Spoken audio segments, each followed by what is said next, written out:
Hi, I'm Dr. Diniz, Associate Professor in Small Animal Internal Medicine. This video was designed to guide you through the interpretation of Tin Man's echocardiogram. Let's take a look at it.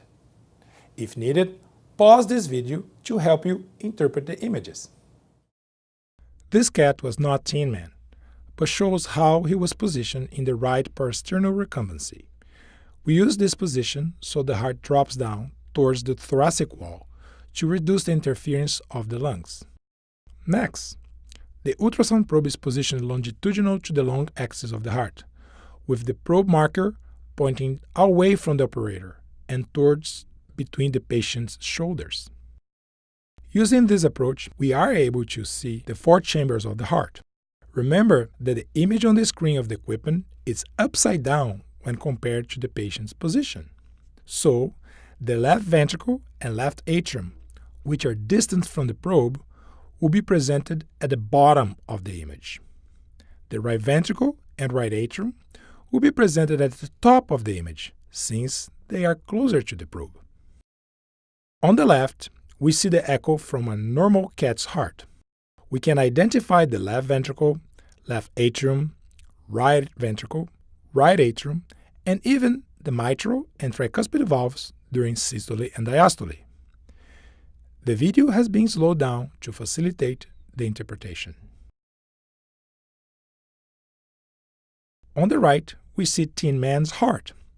We can identify the same cardiac structures as before, during systole and diastole. This video has also been slowed down. Now, compare each video side by side. What abnormalities do you see? These videos will play in loop for a total of 30 seconds.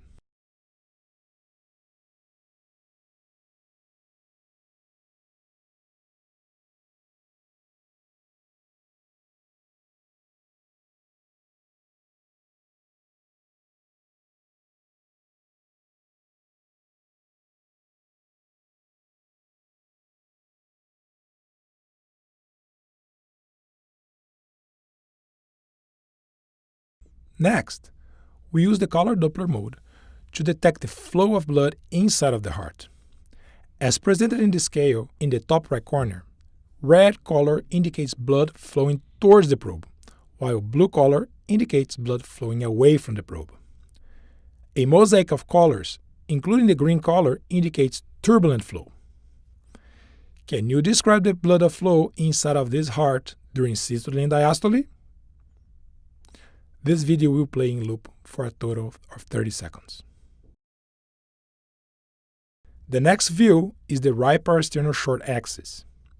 The position of the patient and hand remains the same. The difference is that the probe is rotated 90 degrees, so we see a transverse slice of the heart. We should see the right ventricle on top of the left ventricle, with the interventricular septum in the middle.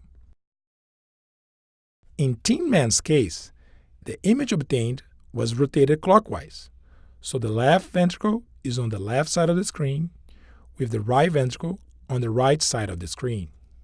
Now, pay attention to the video in slow motion. Can you identify anything abnormal here? This video will play in loop for a total of 30 seconds.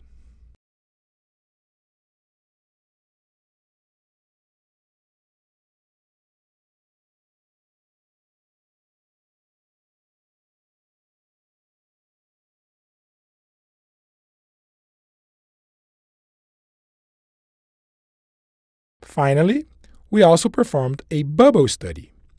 Tin was still in the same position as before, and the probe was oriented towards the long axis of the heart, so we could see at least 3 chambers. We quickly mix saline with air to create tiny bubbles. Then, we inject the solution in a peripheral vein so they can travel to the right side of the heart. Here we see the bubbles entering the right ventricle. They should travel from the right ventricle to the pulmonary artery and reach the lungs, where they are dissolved. We should never see bubbles on the left side of the heart. Now, take a closer look at Tin Man's heart. Can you describe where you see the bubbles during systole and diastole? This video will play in loop for a total of 30 seconds.